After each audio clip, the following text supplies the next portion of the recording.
In the Vatican's daily newspaper, writer Annalisa Antonucci said that violence against women will continue until we have gender equity.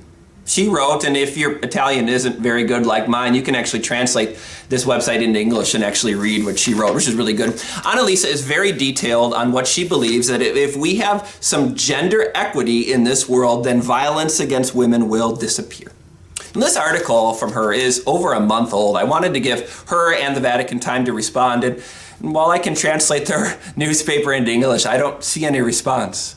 And as a pastor, it's really interesting because you can go on this website and you'll see comment after comment, story after story, written by priests, written by men and women who care about God and actually have some very good teachings on there. There's some stuff clearly I wouldn't agree with, but there's actually some good stuff about Advent and about Christmas and about God's Word. And then sandwiched between all of that good is this idea that we can have utopia on earth if we just have a political solution.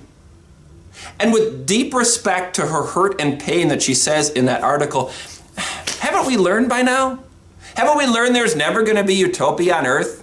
That technology and politicians and policies and money will never get rid of sin, will never get rid of evil? I'm not encouraging violence or evil in any way. I'm just being practical. That the joy of Advent and the joy of Christmas and the joy of Christ promises us a utopia to come, not one that we can create on earth. And as much as we want to, haven't we learned by now that there is nothing on earth that's going to make a heaven to come here? Psalm 107. Give thanks to the Lord, for he is good. His love endures forever.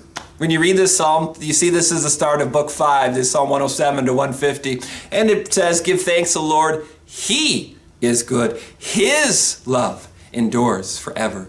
His gifts to us are the only thing that lasts century after century. Culture will change, politicians will lie, and they'll be truthful and they'll lie, and money will work and tech will do, and none of that is good though. None of that endures forever. None of our human plans work the way we want to. Give thanks to the Lord, he is good. His love endures forever. Cry out to the Lord in your trials and troubles. Look to him for grace and mercy, instead of trying to make an earthly solution here, which, to be honest, is never going to work.